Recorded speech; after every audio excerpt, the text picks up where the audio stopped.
On today's show, we'll be recapping 2 wins against the Blue Jays. The Yankees, right now, are just as good as other teams from the past who were historically good. Does this mean something? Maybe, but maybe not. We'll discuss all that, and we'll focus on specific players who played really well the last 2 games. All that next on Locked On Yankees.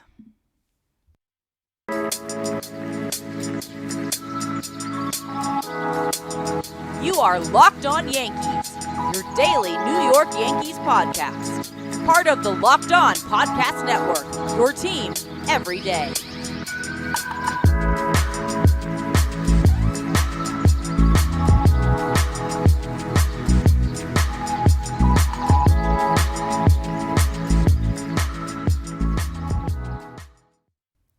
Greetings, Yankees fans. Welcome to Locked On Yankees, which is part of the Locked On Podcast Network, your team every day. I'm your host, Stacey Gotsoulias.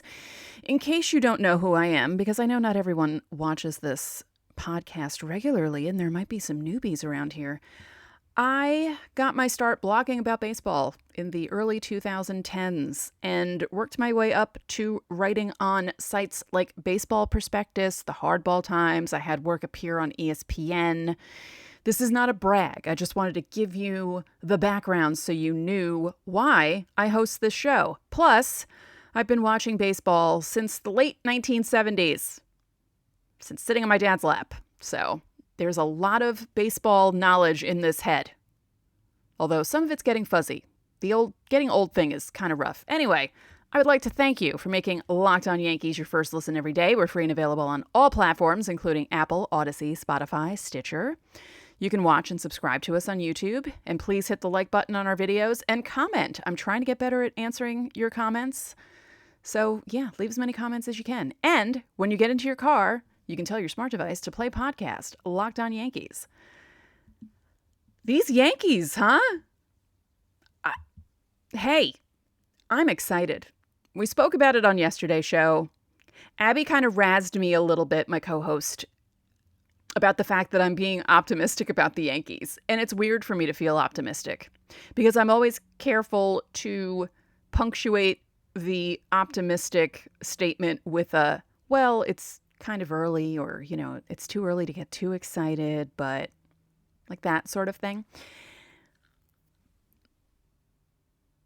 But these were 2 good wins against a division rival that, made a lot of moves in the offseason, and they're not playing up to their potential yet. At least I don't think they are. And it was good to see, and I've said this about a few games that the Yankees have played so far this season. It feels as if last night's game was a game they would have lost in 2021. I don't know if anyone else agrees with me, but it did feel that way. Especially with the way they came back and tied it, and then it looked like they couldn't do anything after that. Then the Blue Jays scored 2, and you think to yourself, all right, maybe it's one of those games. And then the Yankees walk off in beautiful fashion with a no-doubter by Aaron Judge, his first walk-off home run.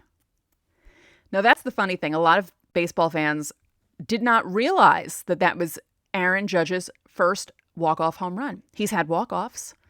I mentioned it in my post-game video last night. He hit that infield single that took the Yankees to the wild card game against the Rays on the very last play of the season, regular season last year.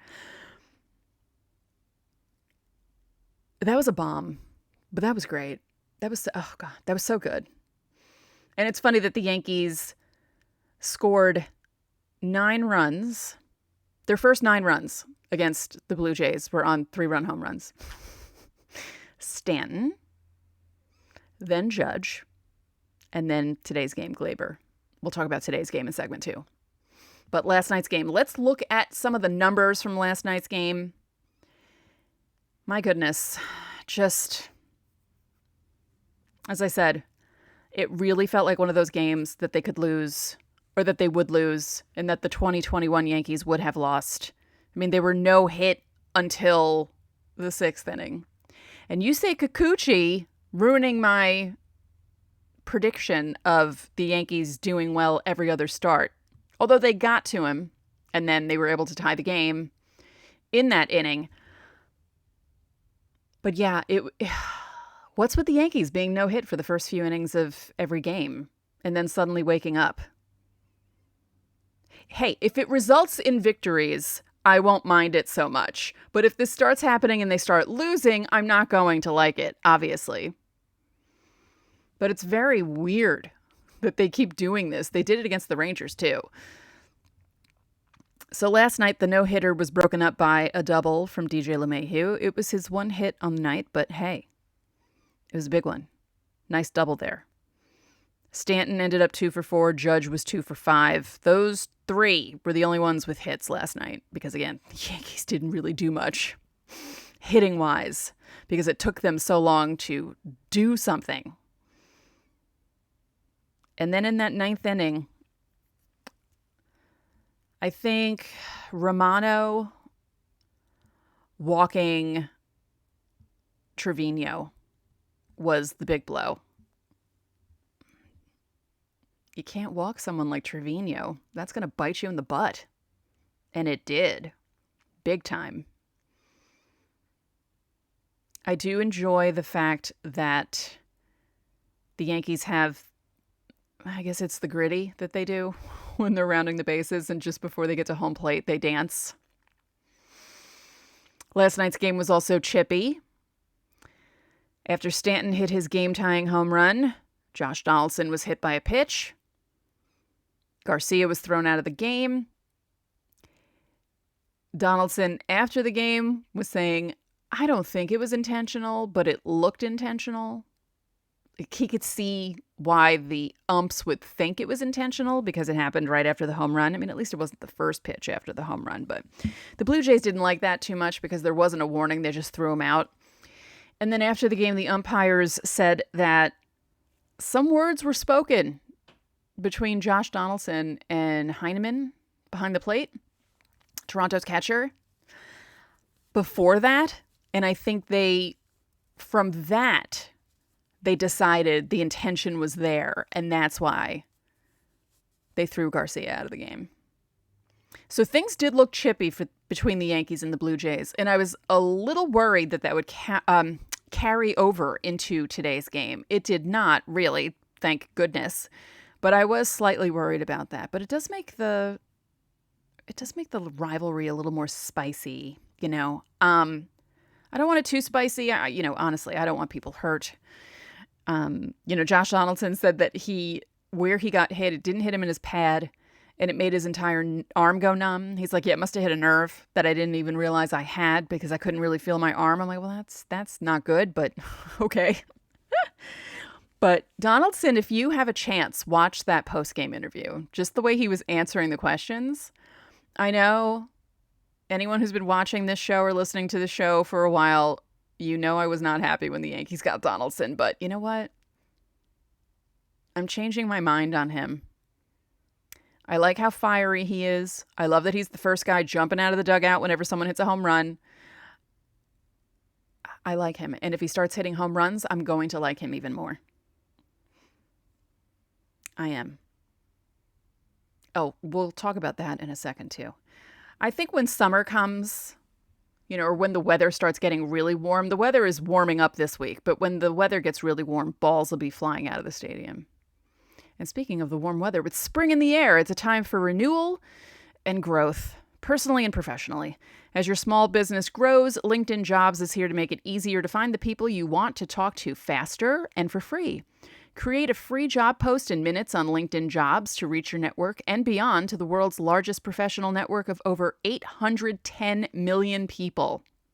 Then add your job and the purple hiring hashtag frame to your LinkedIn profile to spread the word that you're hiring so your network can help you find the right people to hire. Simple tools like screening questions make it easy to focus on candidates with the right skills and experience so you can quickly prioritize who you'd like to interview and hire.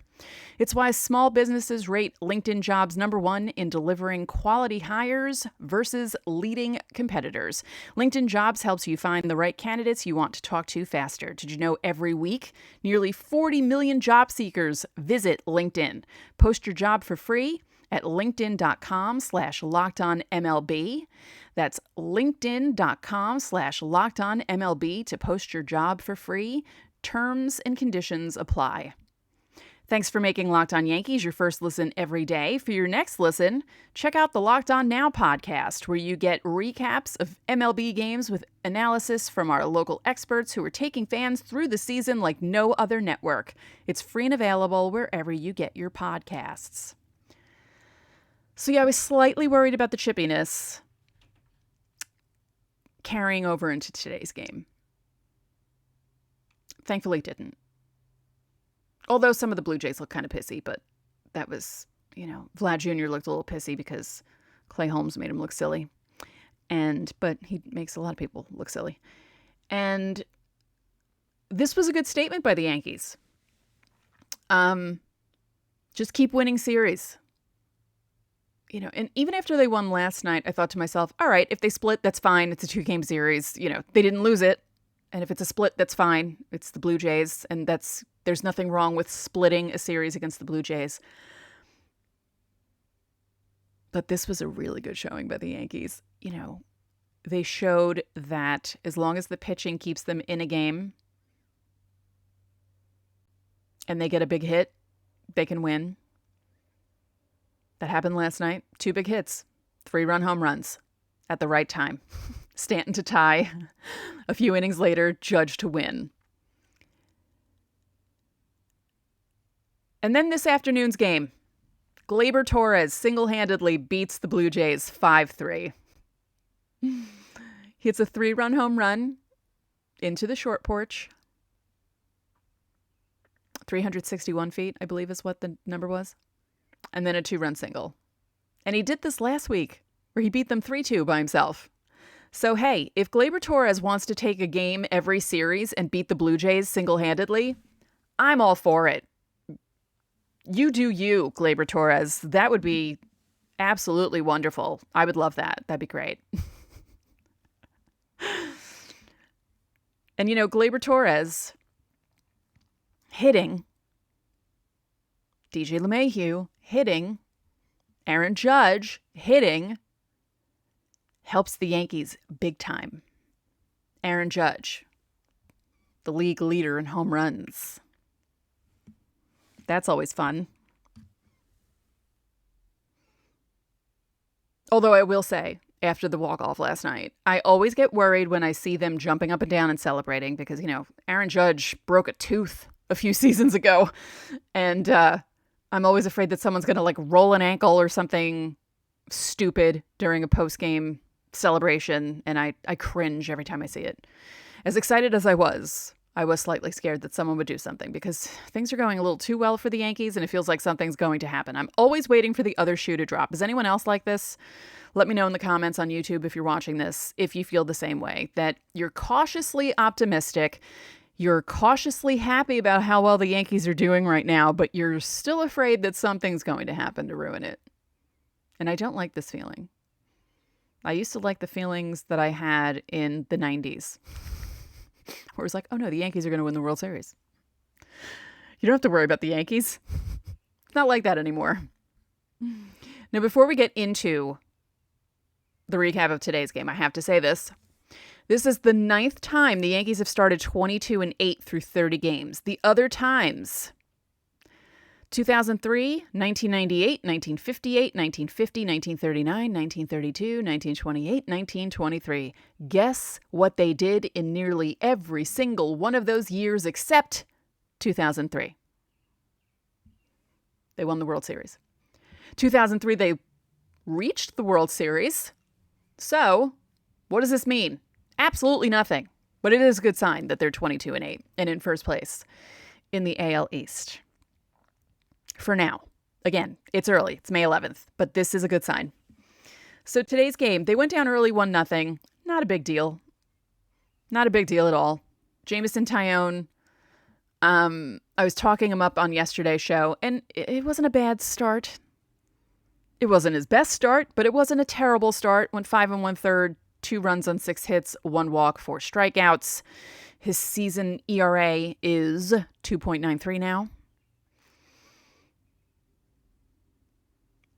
I got a little worried because I was working on something and not watching the first inning. And the way my friends were reacting in our Slack group, I thought Tyone gave up 4 runs in the first inning. And then when I saw he only gave up 1, I didn't understand why they were getting so upset. Like, what is happening? It's only 1 run. But because Toronto went up by that 1 run and then Gleyber Torres put the Yankees ahead 3-1 in the bottom of the 4th, it counts as a comeback win. Their 10th of the season. And last night was their 4th walk-off of the season. Remember the last season that they had a lot of walk-offs? 2009? Ring a bell? I'm not comparing this team to 2009. But that was a fun year full of walk-offs. Lots of them. I attended a few of them. They were fun, let me tell you. Hideki Matsui against the Orioles in May of 2009. I saw Robinson Cano walk off against the Blue Jays in, I believe it was August. Yeah. This team is fun right now. They're fun to watch. Today's game was not as nerve-wracking as last night's game, although Aroldis Chapman made things slightly interesting, and I did say, that his ERA would not be 0 forever. It's now 0.79. He gave up a run today. Gave up a hit, a run. He walked someone, struck someone out, but he got his 8th save of the season. Clay Holmes got a hold. Michael King got a hold. Holmes pitched 1 2/3 innings. King pitched 1. Chapman pitched 1. So Clay Holmes' ERA on the season is a 0.55.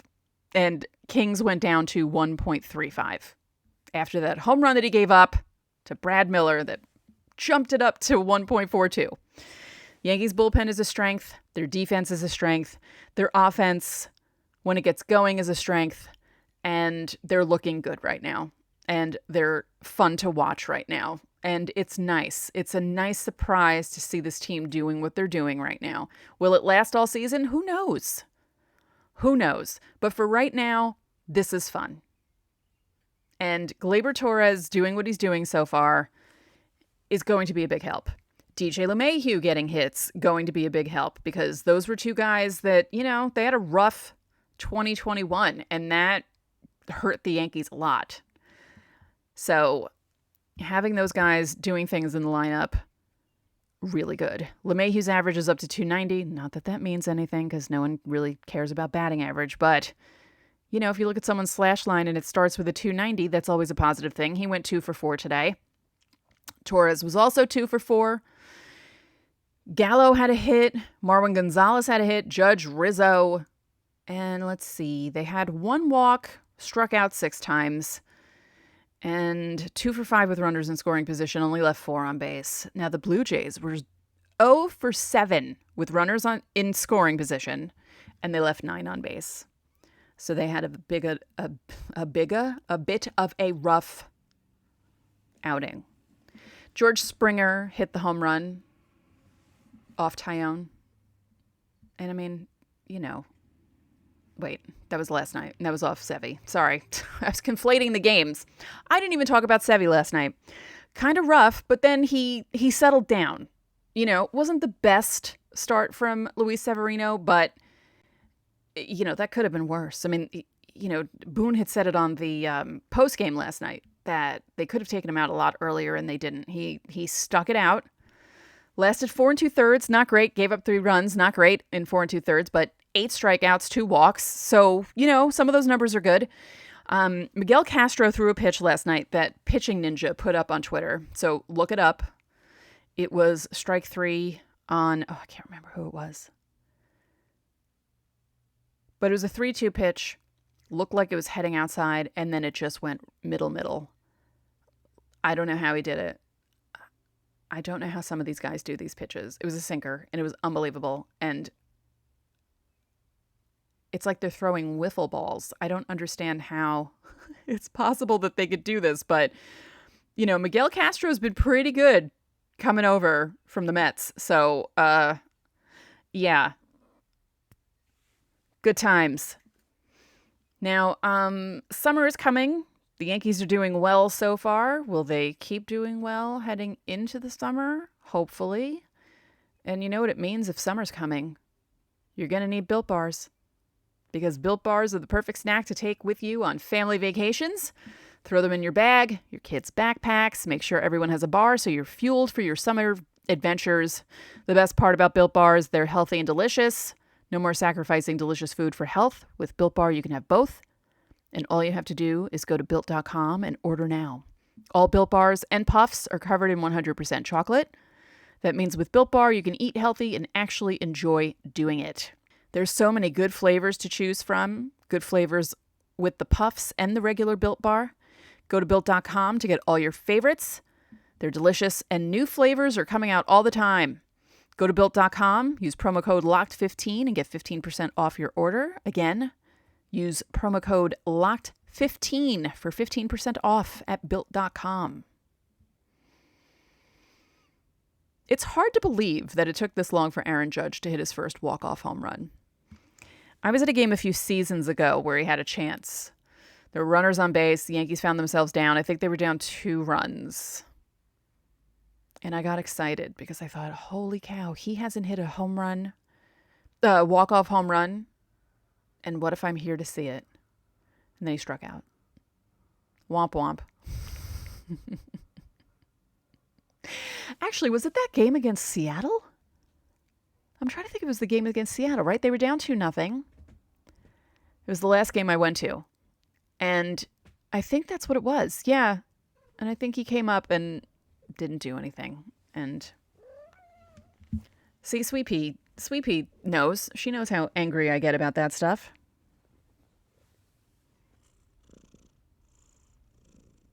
What do you think about the Yankees? You think they're doing well? She agrees. The Yankees are doing well, and it's fun to see them doing well when people weren't expecting them to do well. I'm people. If you're not watching, I'm pointing at myself. I'm people. I wasn't expecting them to do this well. They're beating the teams they're supposed to beat, the bad ones, and they're beating the teams that they're supposed to beat who are their rivals, like the Jays. It feels like they're only playing the Jays, but now they'll be playing Baltimore a couple times in the next couple of weeks.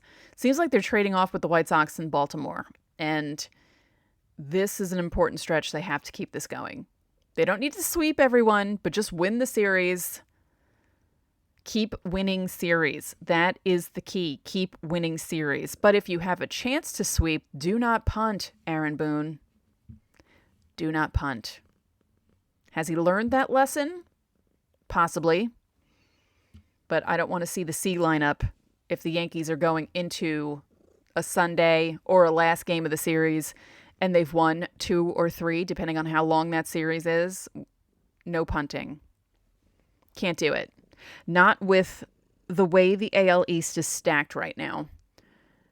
You know, some of the teams aren't playing up to their potential at the moment, but it's baseball. It's a long season. You know these teams can turn things around, usually. Speaking of AL East teams, in case you missed it last night, the Rays were no-hit by the Angels. 12-0. That was shocking. Usually, no-hitters aren't that lopsided. Corey Kluber had a rough outing for the Rays. Reed Detmers threw the no-hitter for the Angels. It was a regular no-hitter, not combined. He did it by himself. 22-year-old rookie. Good for you. That's amazing. And the Angels are doing really well. They have 21 wins, and they're in first place in the AL West. People weren't expecting that at all. And this might be the year where you get to see Mike Trout and Shohei Ohtani on something other than an all-star game. Wouldn't that be great? Wouldn't it be great to finally see 2 of the best players that baseball has put out in the last, 25, 30 years actually be on national TV and not attached to an all-star game? Have them actually showing off their skills for everyone to see? Yeah, that'd be great. It would be. I mean, do I like the Angels? No, I'm still bitter about 2002 and 2005. Even though the Yankees beat them in 2009, I still kind of don't like them because of 2002 and 2005. But I know it's better for the game of baseball if people like Trout and Ohtani are on national TV and if they're showing off their skills and people are watching them and thinking, ooh, I have to watch baseball. Yeah, you do. Ohtani is a freak of nature. I mean, truth be told, Mike Trout is a freak of nature as well. And if he stays healthy, the Angels are going to be dangerous. And the AL West may play out way differently than people expected it to. Way different than they expected it to. That's the sentence I'm looking for. Speaking of that, the NL West is looking interesting. The NL West, go look at the standings when you have a moment. The AL West looks like what the AL East should look like, and I will explain this in a second. What I mean by that is the teams in the NL West. I did that on another episode, and it was like, I know I'm talking about the NL West, but my mouth wants to say AL West. The thing about it is that the teams are bunched up at the top. Here we go. The Dodgers are 20-8. The Padres are 20-11. The Giants are 18-12. Arizona, 17-14, and Colorado, 16-14. They're all above 500, which is not what you expect from the AL East, because you would expect Baltimore to be below everyone else. But the top four teams, you would expect them to be close. And that's not happening in the AL East right now. Boston is behind Baltimore. That's probably not going to stick, but for right now, it's fun to watch. But yeah, the NL West, everyone's above 500. And look at the Padres. Who expected the Padres to be 20-11 to start off the season, especially with the way they ended last season? They did have a rough schedule, to be fair, that last month, but they really dropped off and dropped out of the race. A lot of us thought around the All-Star break that the NL West was going to be a three-headed horse race down to the wire between the Giants and the Dodgers and the Padres. Actually, some of us thought the Giants would fall off at some point because they were really surprising last season. And they didn't. It was the Padres that dropped off. So, what does this all mean? It means anything can happen. And that includes the Yankees. But for right now, the Yankees are a lot of fun to watch, and you should enjoy this. Okay? Don't let anyone take this away from you. If you're a Yankee fan and you want to be excited about the fact that your team is starting off as well as they are, you go ahead and do it. Don't do it at the expense of other teams. Just be happy about your team. Well, except if you're talking about the Red Sox, because it's fun to see them not do well for a little bit. But you know they're going to turn things around because they're the Red Sox and they're annoying. Speaking of Sox, next series, Yankees, White Sox. We'll be previewing that on tomorrow's show. And it is a 4-gamer, so there's a lot of stuff to discuss.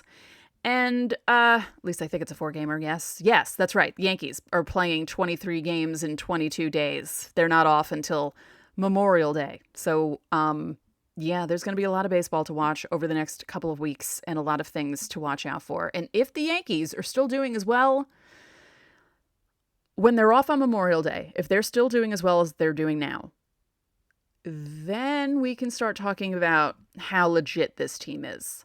Not yet, but maybe by then. We'll see. So again, tomorrow, preview, White Sox series. White Sox, Yankees. Pitching matchups, how the batters have been doing, how the teams have been doing up to this point. But for now, that's it for this episode of Locked On Yankees, which is part of the Locked On Podcast Network, your team every day. I'd like to remind you that you can listen to the show in Apple Podcasts, Google Podcasts, Odyssey, Spotify, Stitcher, or anywhere else you find your podcasts. You can watch and subscribe to us on YouTube. Again, like and comment on the videos, and I will answer you back as best as I can. And when you get into your car, you can tell your smart device to play podcast Locked On MLB. Now make your second listen of the day Locked On MLB. Paul Francis Sullivan, please call him Sully, brings you his unique perspective on the major leagues, both past and present. It's free and available wherever you get your podcasts. One more thing, if you could be so kind, please rate the podcast and spread the word about this podcast to your fellow Yankee fans. We'd really appreciate it. So enjoy your Wednesday, and we'll talk to you tomorrow.